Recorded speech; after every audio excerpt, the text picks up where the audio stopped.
Hello, welcome to the 17th episode of the Aussie Footy Show, presented by the BJ Show.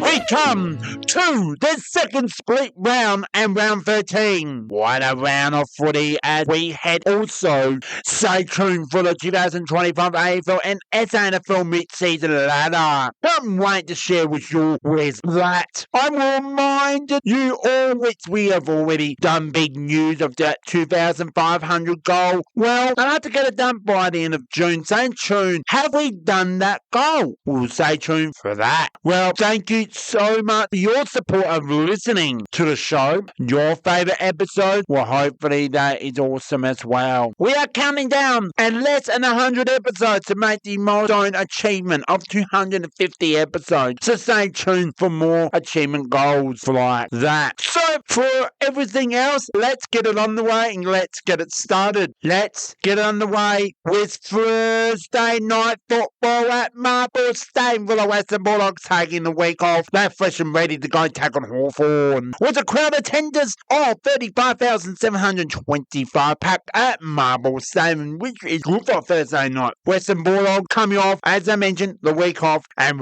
ready to take the field against a Hawthorn side hope to bounce back from a horrible loss against Collingwood. Could this be a better response from Hawthorn or Western Bulldogs after that week off to get that win? It would be awesome to do that. Well, let's drive into the final score, 12-981 to 8-11-59. During the week, well, this was a big week for Hawthorn, and really doesn't matter if it was the head coach or the leadership. Hatton said, breathe your mouth guard and see what happens to Hawthorn in training. Let work on the footy field. Well done was Hawthorn with the win and also need to get back on the winning list as we'll continue their momentum with this great season with what Hawthorn has done for 2025 AFL 26 season, has done from the last season into this season. Hawthorn do play Adelaide Crows down in Launceston, which is at the University of Tasmania Stadium, which is a Friday night, which this will be a good test for the Hawthorn Hawks, see where they are at this point, and we'll share the LA Crows very soon. Before we share with the Western Bulldogs, last time these two met was round 20 at the Adelaide Oval, with Hawthorn taking care of 11 goals. So moving on with the Western Bulldogs, look, loss against the Pussycats, strong cats down at the Karibi Park, then take the week off, then take on with the Hawks, so all right form, and it's going to make an effort, but that's okay. Season's not over. We come into the second half for the Western Bulldogs. It was a slow start and never indicate this game from the start. Western Bulldogs with Bay St Kilda will also be coming off the bye and will be playing at Marble Stadium. Both teams do host games at Marble Stadium. Western Bulldogs will go back to try and improve what they need to do, what they need to improve if they want to secure a top 8 spot. And the Western Bulldogs are a good team. They really are good in the entertainment game to watch, and we'll just have to wait and we have to see what happens against St Kilda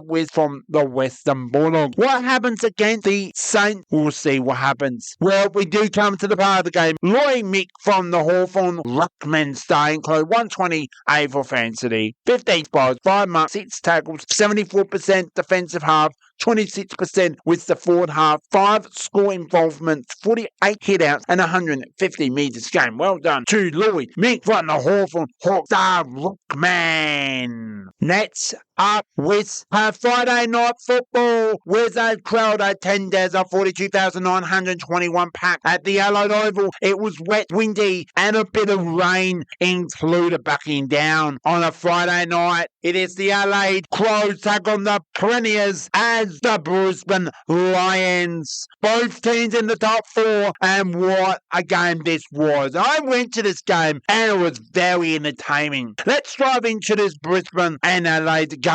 Brisbane started and also had a good win against the Essendon Bombers with the LA Crows. A home victory dominate over those runners-up Sydney Swans. Both teams started slow. Then goals went to Brisbane, all went Brisbane's way. Then Aladdins could not find a way to kick goals. They had opportunities to actually be in that contest. Then that second quarter better, much better. 8 points down at half-time and Brisbane lead the way with 8 points. Then the third quarter, Brisbane up at three-quarter time. It was 17 points. So Brisbane had that after the three-quarter time siren, really wanted to lead that almost three-goal lead. And it wasn't, would it be enough for Brisbane to win or Adelaide just come out and on fire? Well, the final quarter, not sure about goal for the Brisbane Lions, but that was a response. 5-0. Adelaide Crows did it done against the Premiers, and they did it with style. They never gave up. It's pretty hard to be part of the game for this game, but 10-88 defeated 8-15-63. Brisbane Lions had opportunity to secure this victory and had their chances and couldn't go through their big sticks. It was all Adelaide kicking, as I mentioned, 5 goals to Brisbane, no goals in the final quarter as well, winning that game. Well done with that. Brisbane Lions, well, they're still a good team. They will be a good team to the end of the season. Brisbane will bounce back against GWS and should be a good game. Adelaide, as I mentioned, will take on Hawthorn on a Friday night in Tasmanian Loss System at the University of Tasmania. So what a game that will be. We now come to the part of the game. Jordan Dawson, the star captain midfield dominator, with 18 disposals, 4 marks, 11 tackles, 1 goal, 109 for fantasy, 63% defensive half, 37% forward half, 4 scoring involvements, and a 389 metres game. Well done, Jordan Dawson, the LA captain, on your game performance. Super Saturday footy, and we have 3 games to share. First up, we have Richmond versus Sydney at the SCG, then Geelong and Gold Coast at GMHBA Stadium down at the Gully in Geelong, and then the final game, the only Saturday night footy, it's GWS Giants take on Port Adelaide Power. So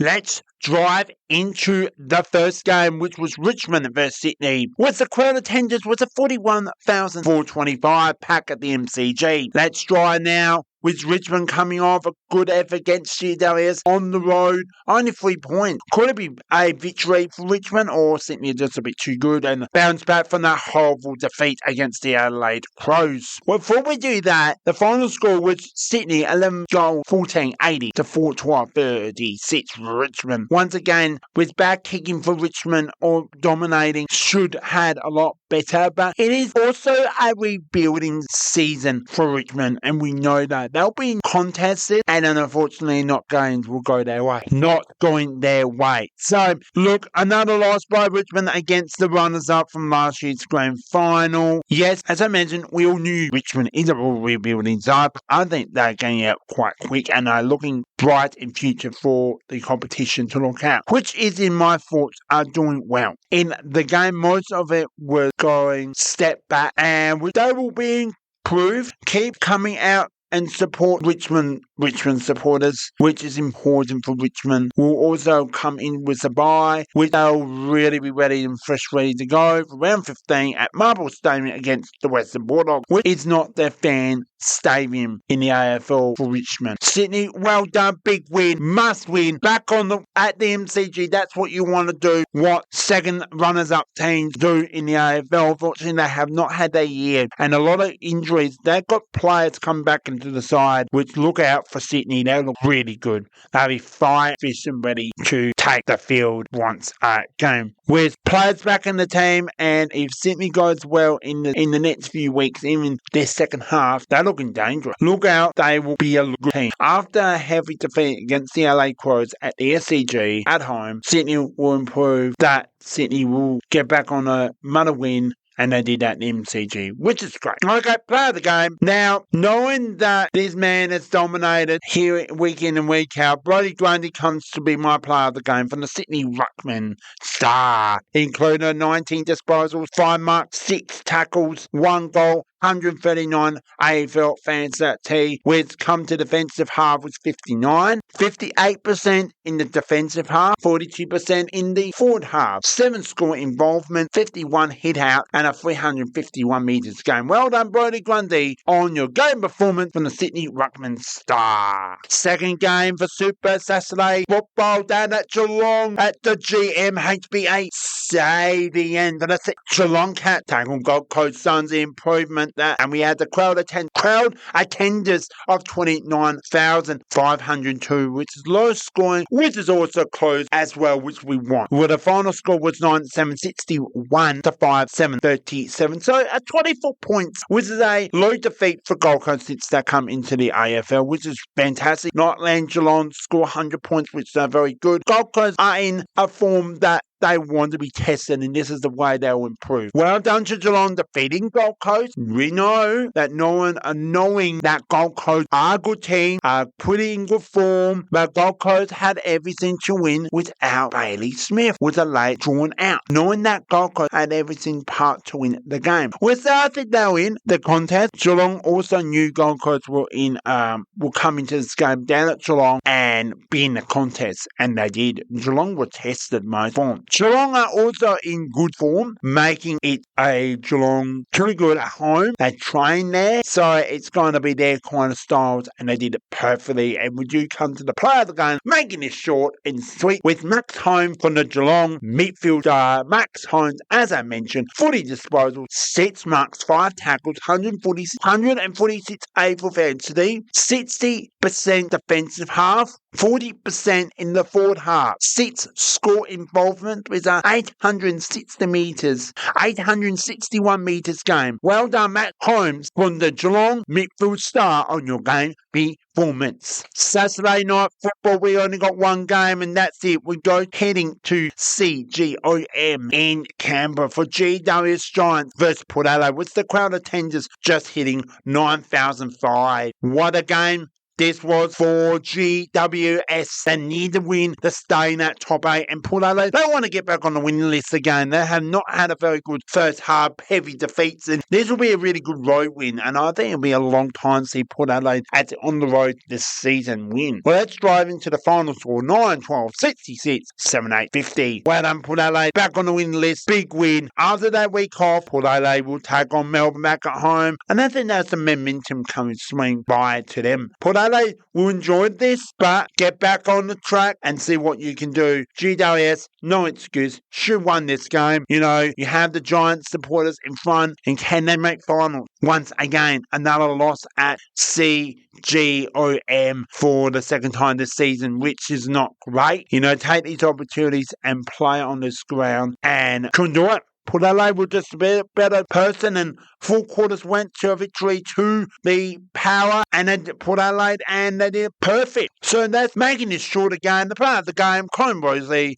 Port Adelaide captain star, 28 disposals, 7 marks, 6 tackles, 121 AFL fantasy, 75% defensive half, 75% defensive half, 25% forward half, 4 score involvements, and a 85 metres game. Well done to Colin Rosie, the captain from Port Adelaide, on your game performance. Super Sunday football. We got 2 games, 2 tickets to share with you all. One is in the afternoon and one's in the evening.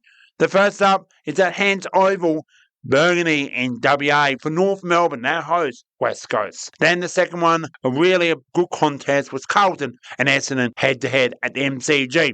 Let's drive in the first game, which North Melbourne are hosting West Coast in Perth. Berlin, it's the suburb, was at Hands Oval. So, back kicking's bad scoring, but this is beautiful conditions by West Coast. What a game this was for both teams. In fact, was North Melbourne's home game at Hands Oval. A crowd attendance of 12,715 packed at Hands Oval, which almost sold out, which is great. Final score 98-62, 6 goals, 16-52.